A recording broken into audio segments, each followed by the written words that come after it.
çocuklarla izlemeyin derim. Ben tavsiye etmem çocukların izlemesini. Siz de eğer böyle cesetten falan korkuyorsanız siz de izlemeyin. Çünkü görüntüler gerçekten ürkütücü. Ayağımı bastığım yerde ağız var. Adamın ağzına basmışız yani. Bir ceset çöplüğü gibi diyebiliriz daha doğrusu. Mezarlık görevlisi kemiklere dokunabileceğimizi söyledi. To be or not to be. Olmak ya da olmamak. Bütün mesele bu. Endonezya Bali'den bugün de dünya alem herkese merhaba. Bugün sizi dünyada göreceğiniz en ilginç yerlerden birisine götüreceğiz. Trunyan kabilesi. Balilerin atası kabul ediliyor burada. Bir Hindu köyü, bir kabilesi. Buranın çok ilginç bir geleneği var. Hatta ilginç mi desek, tuhaf mı desek, korkunç mu desek değişik bir geleneği var. Onu görmeye gideceğiz. Normalde hani bizim kültürümüzde ölüler öldüğü vakit bir an önce yıkanıp ondan sonra gömülür. Yani toprak beklemesin derler. Birçok kültürde de böyle. Veyahut ölüler yakılır. Yakılıp işte rüzgara veya denizlere savrulur. Veya işte mumyalanır. Ama bu köydeki insanlar bunların hiçbirisini yapmıyor ölülerine. Ne yapıyorlar diyeceksiniz, yani ortalıkta mı bırakıyorlar? Aynen öyle. Ortaya da bırakıyorlar. Kutsal saydıkları bir ağacın altına götürüp oraya bırakıyorlar. Ve orada çürümeye terk ediyorlar. Gözlerinin önünde orada sevdikleri, yakınların cesetleri çürüyor. O şekilde de onları orada bırakıyorlar. Şimdi biz de oraya doğru gidiyoruz. Cesetten korkanlar dikkat etsinler derim. Ama diğer türlü ben korkmam diyorsanız da takılın bize. Bakalım bizi neler bekliyor.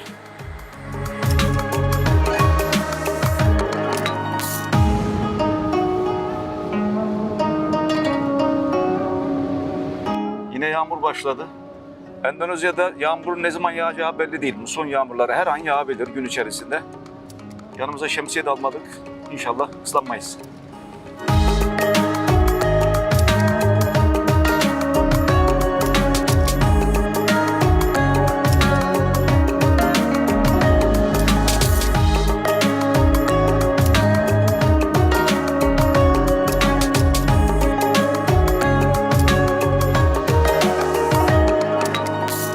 Köye giderken araba kiraladık.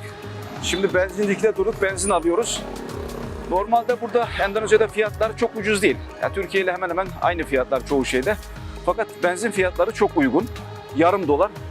Devlet burada 8 yıldır benzine de zam yapmıyormuş. Herhalde bunun nedeni burası bir petrol ülkesi olmasından dolayı olabilir.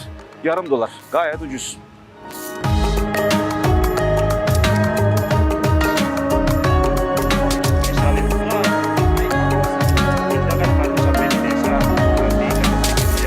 Köye yaklaştık, biraz yolumuzu şaşırdık. Sorduk yolu, şimdi sağ olsunlar. Yani bize eşlik ediyorlar motorla şimdi. Biz de onu takip ediyoruz. Yani bayağı yardımsever insanlar. Bu arada ilginç bir şey öğrendik. Dün daha yeni birisi ölmüş. Yani heyecanlandım açıkçası. Bakalım bizi neler bekliyor.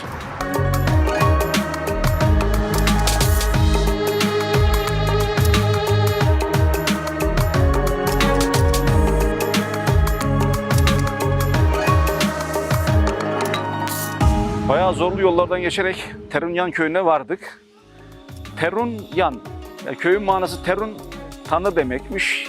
Yan da geldi demekmiş. Yani Tanrı'nın ilk olarak indiği yer olarak burayı kabul ediyorlar. Burada yaşayan insanlar. Tabii Hinduizm'de biliyorsunuz Tanrı çok. Hangi Tanrı'nın olduğunu bilemiyoruz, buraya inen Tanrı'nın. Ama bunlar Tanrı'nın ilk olarak buraya indiğini düşünüyorlar. Ondan dolayı da bu köyü önemsiyorlar. Bir anlamda kutsal da sayıyorlar. Zaten köyün neredeyse yarısı tapınaktan oluşuyor. Çok büyük bir köy değil. Batur Gölü'nün etrafına böyle yamaçlarına kurulmuş şirin bir köy. Çok büyük gözükmüyor ama güzel bir köye benziyor. Şimdi bu köyden mezarlığa geçeceğiz. Yani mezarlık dediğim gibi buradan normal karayoluyla geçilmiyor. Artık buradan bir bot kiralayıp o şekilde geçeceğiz. Bakalım ne olacak. Az önce dediğim gibi dün daha birisi ölmüş. Fakat ya bu ölen herkesi oraya gömüyorlar manasına gelmiyor. Ondan dolayı yani oraya götürdüler mi diye ekstradan sormuş oldum. Evet, götürmüşler. Çünkü burada oraya gömülmesi için de bazı şartları yerine getirmesi gerekiyormuş. Yani evli olması gerekiyormuş ölen insanın. Ondan sonra bazı günahları işlememesi gerekiyormuş. O büyük günahları varmış bunların kendilerine göre. O günahları işlememesi gerekiyormuş. Artı ya toplum içerisinde de belli bir saygınlığının olması lazımmış. Saygın insanların yani gömüldüğü bir yer. Oraya her adamı da gömmüyorlar. Adam da öyle birisiymiş. Oraya götürmüşler. Şimdi biz de gidip bakacağız. Hatta gitmeden aileye ziyarette bulunsak, bir taziyede bulunsak olur mu diye sordum ben burada bizi buraya getiren rehber arkadaşa. Yani şu an yas olduklarından dolayı demek ki kaç gün yas tutuyorsa yani çok uygun olmaz dedi. Yani biz dolayısıyla direkt mezarlığa gideceğiz köyün içine girmeden.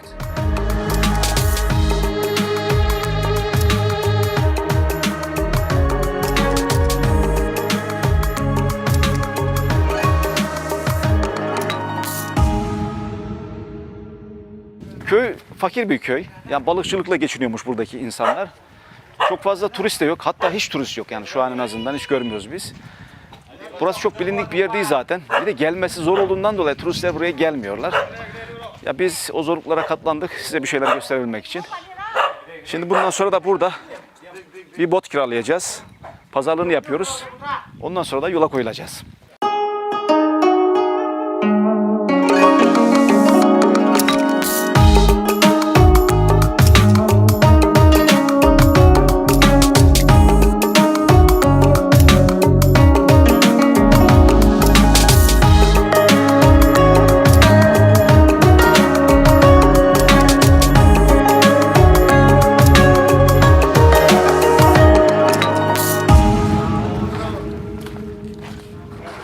Tekneyi kiraladık. Yani bayağı bir pahalıya geldi. Yaklaşık $100. Adamla pazarlık yapalım dedik ama Nuh dedi peygamber demedi. Çünkü buraya kadar gelmişiz.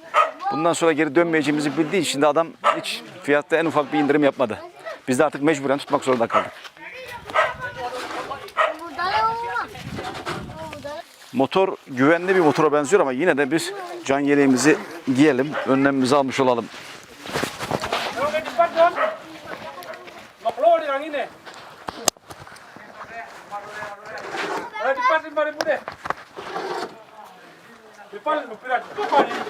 Haydi bismillah. Çok fazla turist de gelmediği için çocukların hepsi ilgi gösteriyorlar. Bildikleri iki kelime var. Hello, money.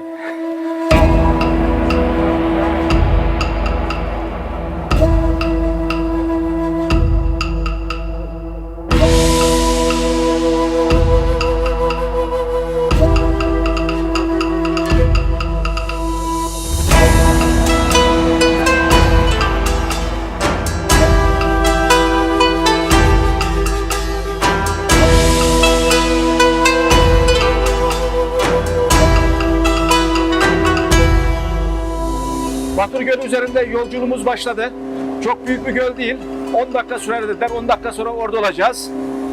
Kısa bir bilgi daha vereyim ben size isterseniz buradaki Hindularla ilgili. Buradaki Hinduizmle Hindistan'daki biraz farklı. Orada biliyorsunuz cesetleri normalde yakıyorlar. Ama burada yakmıyorlar. Bu şekilde biraz sonra göreceğimiz şekilde çürümeye terk ediliyor. Normalde Endonezya'da 5 tane büyük din var. Müslümanlık, Hristiyanlık, Ortodoksluk, Hinduizm ve Budizm. Ya bunlardan birisine insanlar bir noktada inanmak zorunda bırakılıyor.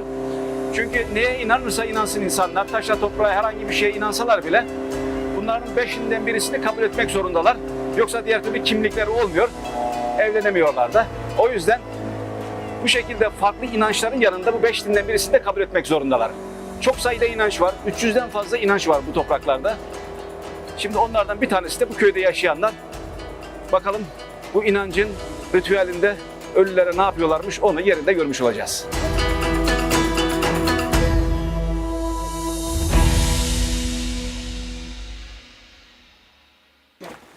Geldik mi?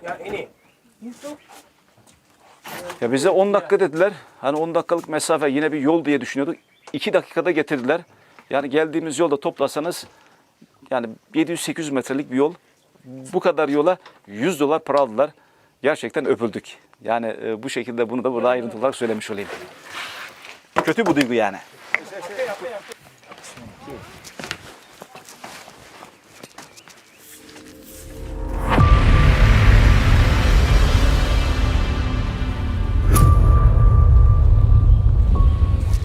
Sonunda çok merak ettiğimiz Terunyan mezarlığına vardık.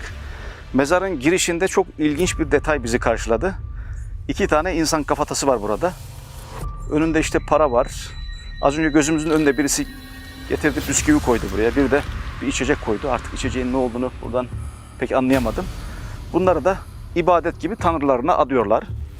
Az önce bu ritüelde ibadet gibi yaptı adam, gitti. Şimdi mezarlığa doğru ilerliyoruz. Bir ormanın içerisine gireceğiz. Biraz yürüyeceğiz. Bakalım başka daha neler göreceğiz.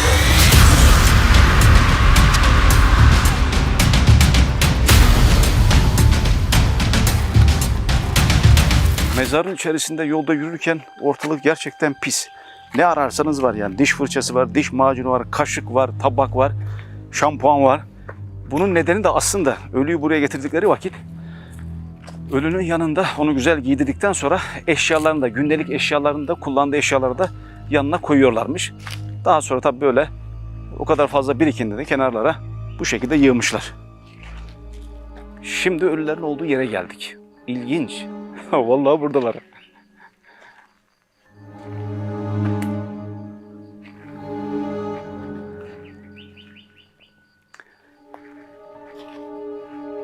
Ölüyü evde güzel yağmur suyuyla yıkıyorlar. Yağmur suyuyla yıkadıktan sonra işte elbiselerini giydiriyorlar. Değerli eşyalar, artık değerli derken onun için belki manası, özel bir manası olan eşyaları yanında alıp gelip buraya koyuyorlar. Burada görüntü hiç iç açıcı değil. Yani eğer çocuklarla izliyorsanız çocuklarla izlemeyin derim. Ben tavsiye etmem çocukların izlemesini. Siz de eğer böyle cesetten falan korkuyorsanız siz de izlemeyin. Çünkü görüntüler gerçekten ürkütücü.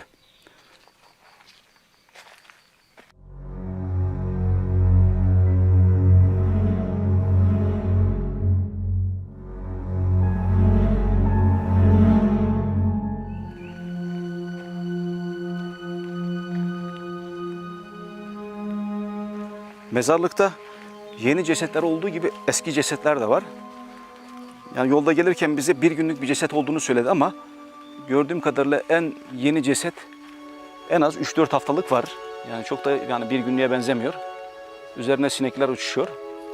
İşte gördüğünüz gibi bu şekilde cesetleri toprağın üzerine koyuyorlar. Üzerine de bambu ağacıyla örtüyorlar. Ve burada çürümeye terk ediyorlar. İşin ilginç tarafı yani yakınları, cesedin yakınları da zaman zaman gelip ziyaret ediyormuşlar. Aşama aşama sevdiklerinin toprağa nasıl karıştığını da burada izliyorlarmış.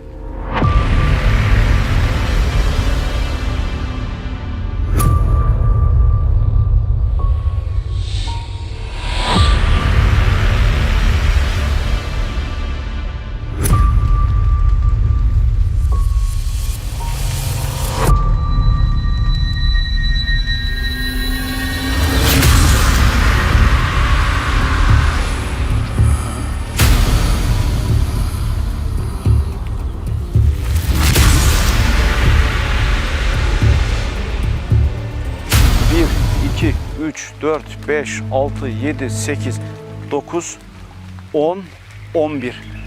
Son ikisinin bambuları çürümüş ama kafatasları orada. Dediğim gibi buraya sadece saygın insanları gömüyorlarmış. Ağız alışkanlığı yani gömüyor değil de buraya koyuyorlarmış.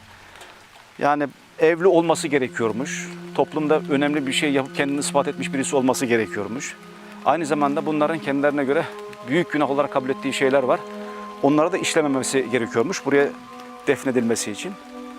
Fakat yani bana çok böyle saygın bir görüntü gelmedi bu. Tam tersi. Yani saygın insanların bu şekilde gelip atılıp teşhir edilmesi çok güzel bir şey değil. Herhalde en güzel usul yine bizim usulümüz. Yani topraktan geldik, tekrar toprağa gömülüp o şekilde toprağa karışmak en güzeli. Bu mezarlıkta aynı anda sadece 11 tane ceset bulunabiliyor. Dini bir gelenekmiş bu. Eğer yeni bir cenaze gelirse de eski cesetlerden bir tanesi oradan alınıyor. Buraya kafatasları ve kemikleri bu şekilde istif ediliyor. Burada saklanıyor. Yeni gelen oraya defnediliyor. Daha doğrusu toprağın üzerine konuluyor çürümesi için. Ormanın değişik yerlerinde böyle istif edilmiş kafatasları var. Ya bu gelenek bu köyde 1000 yıldır devam ediyormuş. Muhtemelen 1000 yıldır bu köyde yaşayan insanların hepsinin kafatasları da bu ormanda bir yerlerde. Mezarlık görevlisi kemiklere dokunabileceğimizi söyledi. Fakat götürmenin yasak olduğunu söyledi. Hatta turistin bir tanesi götürmüş. Daha sonra peşinden gidip onu bulup geri getirmişler. To be or not to be. Olmak ya da olmamak. Bütün mesele bu.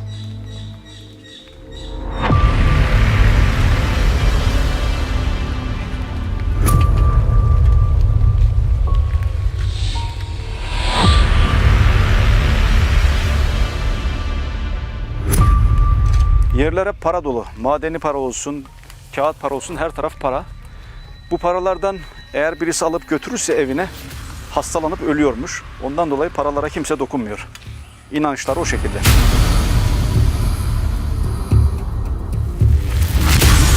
Ayağımı bastığım yerde ağız var. Adamın ağzına basmışız yani. Burada bir sürü ceset yığını var. Yani bütün kemikleri görebiliyorsunuz. Bir ceset çöplüğü gibi diyebiliriz daha doğrusu. Bilmiyorum bu nasıl bir saygınlık ama burada cesetler hafif çürüdükten sonra tutup buraya atmışlar bu şekilde. Bak adam bütün olarak orada duruyor iskeleti. Tamamen de çürümemiş yani. Vücudunda baktığınız vakit daha kasların yerinde durduğunu görüyorsunuz.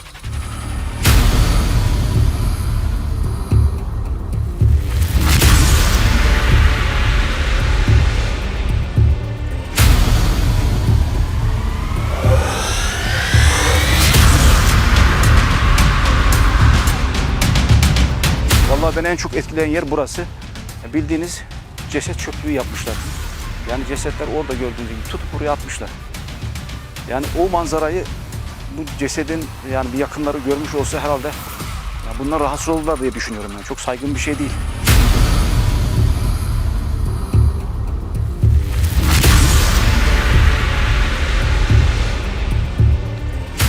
Mezarlıkta gezerken belki hepinizin aklına ilk o soru gelmişti. Kokmuyor mu? İlginç, gerçekten mezarlık kokmuyor. Fakat bu kokmamasının nedeni de bu ağaca bağlıyorlar. Yani bu ağaç onlar için kutsal bir ağaç. Ve buradaki cesetlerin kokusunu aldığına inanıyorlar. Güzel bir koku salıp o cesetlerin kokusunu aldığına inanıyorlar. Ve buradaki cesetler gerçekten yani kokmuyormuş, öyle diyorlar. Şu an biz de bir koku almıyoruz. Artık cesetlerin kokusu geçtiğinden dolayı mı onu da bilemiyorum ama şu an için burada herhangi bir ceset kokusu, bir ölü kokusu yoktur. Onun da nedeninin bu ağaç olduğunu söylüyorlar. Buradaki Hindulara göre kutsal olan bu ağacın ismi de Turumenyan'mış. Yani güzel kokan ağaç manasında. Turumenyan.